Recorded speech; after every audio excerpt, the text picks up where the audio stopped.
you saw first on 10, a Broward deputy arrested accused of, get this, robbery and battery in what prosecutors call a violent domestic incident. And now his girlfriend is speaking out publicly, pushing back on how the state is describing this case. We have Local 10's Lenny Supal live at BSO headquarters with the details. Lenny. Good morning. The deputy, Michael Quinones, was released from jail on a $5,000 bond. He was arrested for robbery and battery charges against his girlfriend, but she told a judge she wants one of the charges dropped and made her case in court. I don't feel that how the state is presenting the case is how the things happen. The girlfriend of a Broward County Sheriff deputy making bold statements in court. 40-year-old Michael Quinones arrested Friday. He made his first appearance in court on Saturday. His girlfriend was also in court with a strong response to his list of charges. Okay. As far as any kind of contact, what's your feelings about that? Any kind of I'm not concerned. I'm not in fear of my life or anything like that. The deputy's charges include robbery by sudden snatching without a weapon, tampering, and battery involving dating violence. Prosecutors said the charges stem from an incident in which the deputy allegedly took his girlfriend's phone after she said she was going to call police. Now, her statements shedding new light on the series of events. There were probably 20 minutes in between because I did told him that I was going to call the cops, but that was outside my house. And when he grabbed my phone, we were already in the garage.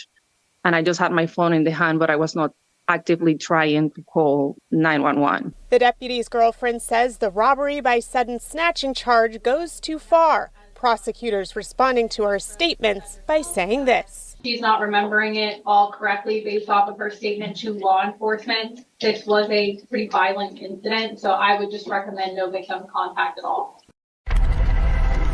And the judge did issue that no contact order. Meanwhile, this morning, we are still waiting for a response from the Broward County Sheriff's Office to see if there's any changes to his employment status. We have tragic new details on the shooting death of a Chicago police officer. We have learned that she was shot and killed by another police officer while they were chasing down a suspect. Terrence Lee takes us through what happened and what she meant to the city she served. Well, we hurt today because one of our sisters lost her life this morning. When anybody, anywhere gets hurt, we should all be hurt and we should all mourn. Father Michael Flager's prayer echoed what so many felt Friday. An officer, a mother, a life lost in the line of duty. Officer Krista Rivera was 36. She spent her last moments serving the city of Chicago. The call came in just before 10 p.m. Thursday. Rivera and her partner tried to stop a man near 82nd and Drexel. He ran into a building. They followed. Inside, they met an armed suspect. Shots were fired. Rivera was hit in the back and later died. Her partner was hurt but survived. Police recovered 3 guns and took the suspect into custody.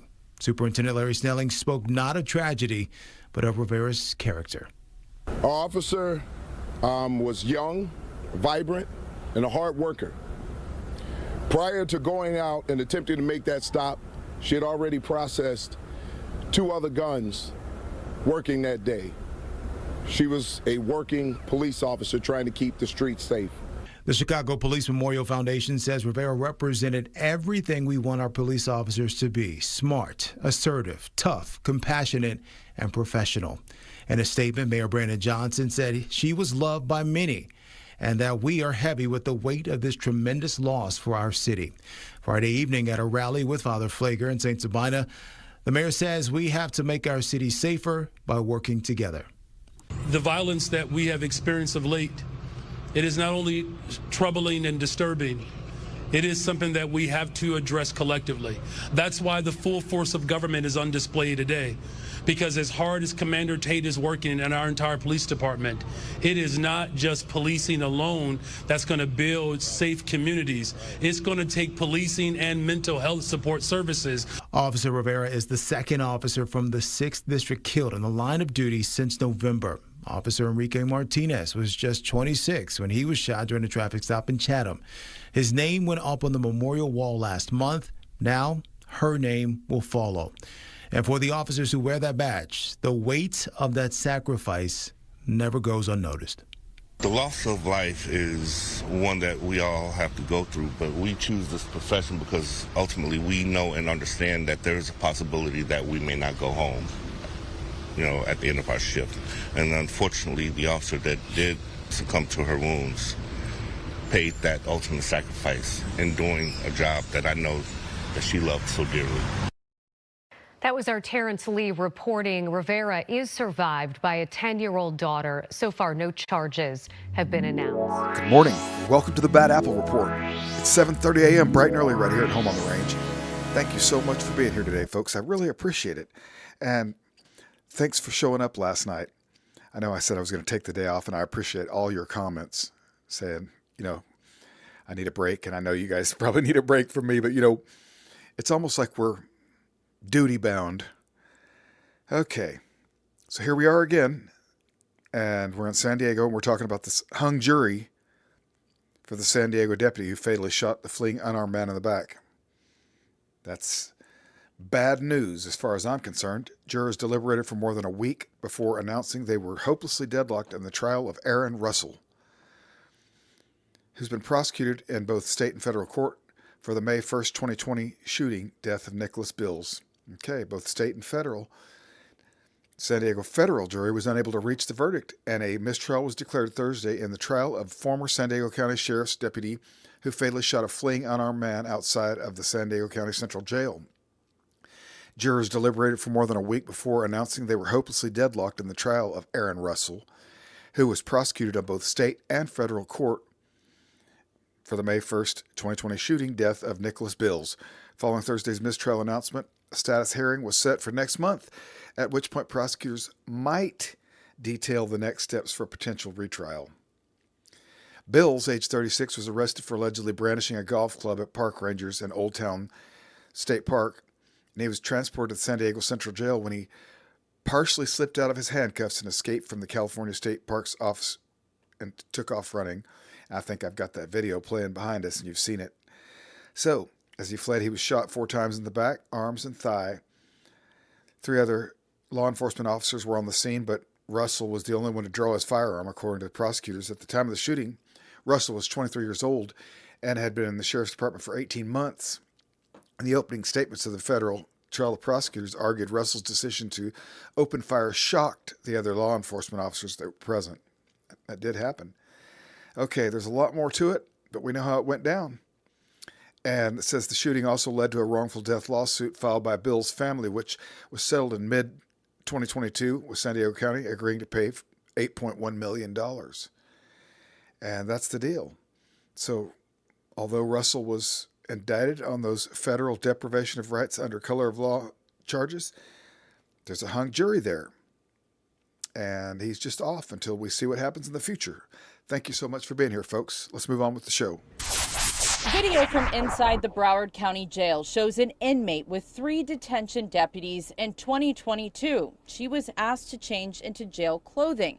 There was an argument. A deputy pushes her back and the inmate lunges at them.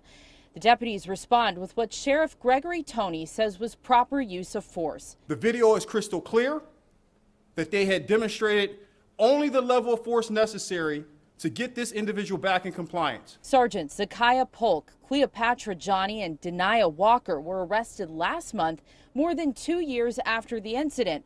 According to court documents, the arrestee Samantha Caputo had bruising and swelling to her face and taser prongs in her back.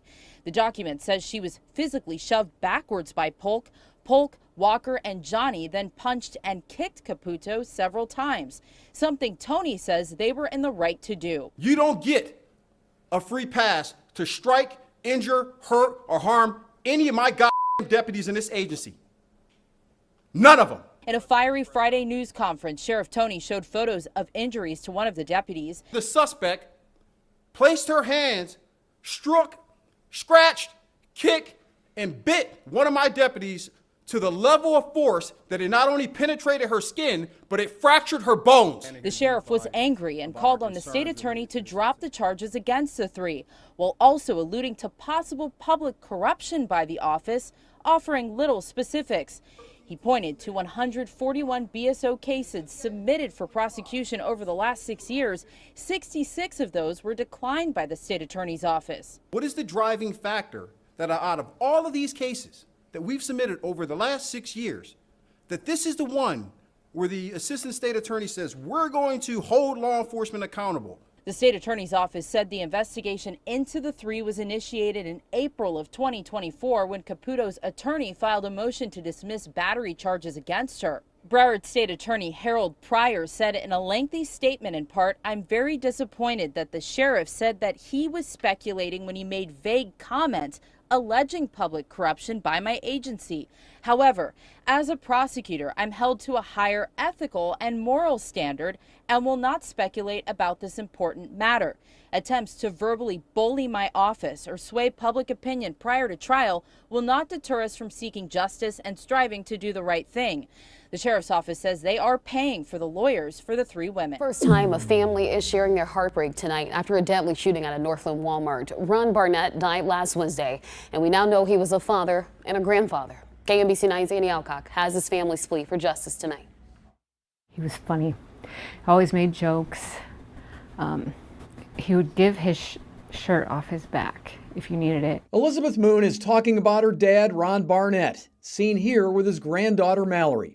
Last Wednesday, Elizabeth was dropping off Mallory at the University of Virginia in Charlottesville when she was told her dad was missing. No matter where he's at, what he's doing, he's always going to answer his phone, and he wasn't answering.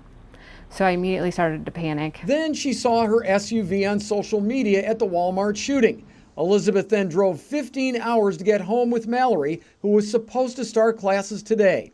On Thursday, the family, while watching news, learned the man accused of murdering Ron Barnett is 47-year-old Taquiza V. Johnson, a former Kansas City police officer for 10 years. I think we should have been told. I don't think we should have found out on the news. Like, that's big evidence. It plays a whole different ballgame when you find out he is a police officer, a trained police officer. Johnson is scheduled to appear in court next week. Family members plan on attending every appearance.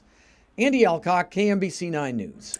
Well, Barnett leaves behind 4 children, 11 grandchildren, and 16 great-grandchildren. Okay, the wheels of justice grind slowly.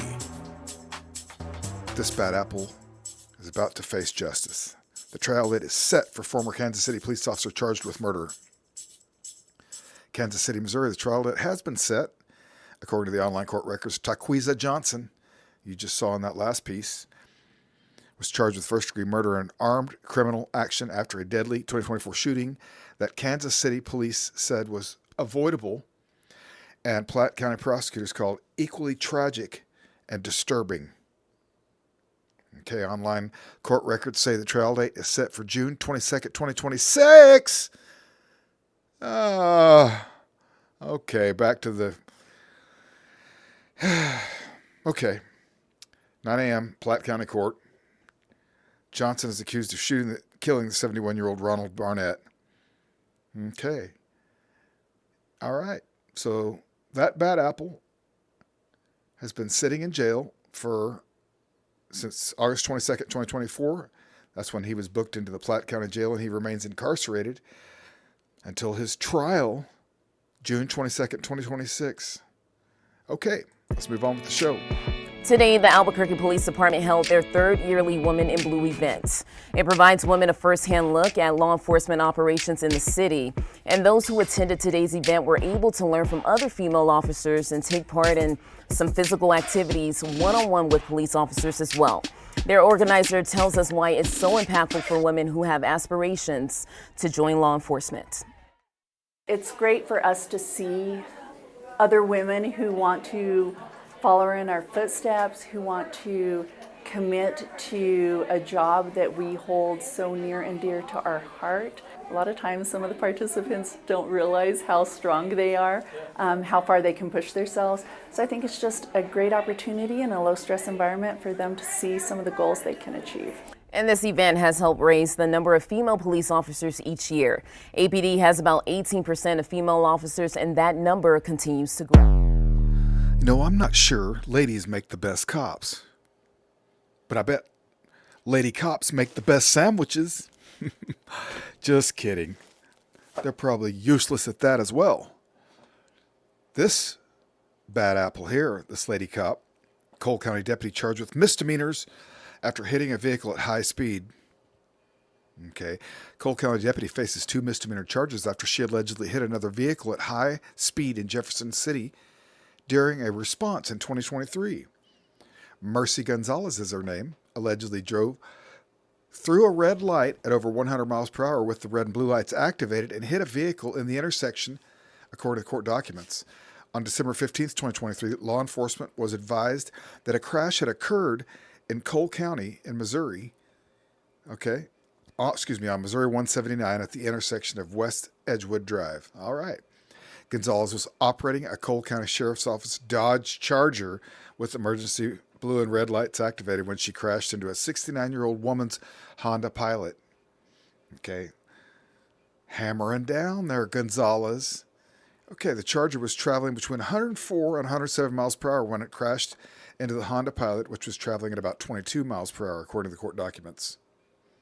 Gonzalez entered the intersection and steered left, and then the 69-year-old woman steered right in an attempt to avoid the collision, but the 2 vehicles collided, and the 69-year-old woman sustained serious injuries in the crash. Court documents added that the investigators at the scene were told the woman's injuries could be life-threatening, according to the court documents. Gonzalez faces charges of operating a motor vehicle in a careless and imprudent manner involving an accident and failure to obey a traffic control device, according to court records.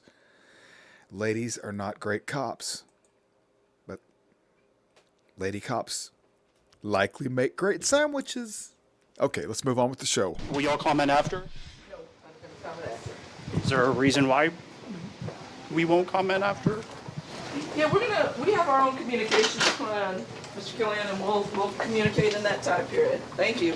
Is that transparent? Of course. That's of course transparent? Of course. Well, only our WDSU Investigates cameras were rolling when Sheriff Susan Hudson, as you just saw there, entered a closed-door meeting at City Hall just a few hours ago. And this comes as 2 dangerous inmates are still on the run after escaping the jail nearly 3 weeks ago. WDSU is bringing you live team coverage on the jail escape and the search. We began with investigator Aubrey Killian at City Hall with that breaking response from Sheriff Hudson. Hey, that's right. So this was a closed-door meeting to get the finances of OPSO on track. According to city leaders, that could cost about $2 million. Like y'all mentioned, we were the only crew here before and after this closed-door meeting. Here's what I can tell you. This is not for security improvements, more so technology to get OPSO on brass. That's the budgeting software other city entities can use. After the meeting, we pushed for answers as it's now been about 3 weeks since the mass jailbreak. I think we were going down as well. Did you want to just talk about the... No more detail. You know, we're working together. That's the most important part. What do you want to tell the public just to ensure them that they have a safe jail? We had a meeting today to talk about the issue of brass and how we share information with the city. That's what today's meeting was about. Are you able to tell us the last time OPSO did an FCI, facility conditions index report? We had a meeting today to talk about brass. That's what we're here to talk about today. You put in your records requests, we answer them. In fact, I've answered more than probably any other sheriff has ever answered because you've asked for so many. We do our job. We'll answer our public records. But these are... We believe in the law and transparency. We're following that. So you'll get your information that you've asked for with any redactions allowed by law, and you can take it from there. guess just my question is, some of these questions don't require a public records request. It's well, if you wanted me to answer about a specific issue, you would put that out there. We'll either meet with you or not, and we can go from there. But you're asking me about a bunch of stuff. I came here to talk about brass. And I asked directly to the sheriff, will you use the brass system? She would not answer that question. I also spoke with CAO Gilbert Montano and Councilman Oliver Thomas. Hear from them coming up all new on WDSU News at 5. Back to you. Okay, my fellow Bad Apple squishers. That's right. Anon Mouse coined that phrase. That's very appropriate. That's what we do around here. But you know, I was talking to my friend DeBrava from the Culture Club USA podcast. I hope you guys are subscribed to her on YouTube. She's hilarious. And we were like, maybe we should do a spin-off type of show, some other type of news, or a little monologue thing, a night show, a soap opera, or a sitcom with other YouTube stars. You know what I mean? And so, who knows? I'm going to try not to go full shit. I'm so bad about names. What's his name? You know what I mean. That YouTuber that is so damn funny that all of a sudden he decided he's going to have a Lambo and work out every day. And everybody's like, okay. I'll try not to destroy my channel like that, even though that dude's so talented. It doesn't matter what he does. He's going to be all right. Okay. But we may do some different shows in the future. And if we do, I'm only doing it for you. That's true. Because there's been a lot of new stranger knuckleheads roaming around here lately. I don't want to do videos for them anyways. I'm just doing videos for you. I appreciate you, and I'll see you right back here tomorrow morning, maybe even later tonight. Who knows? Thanks for being here. Have a great day.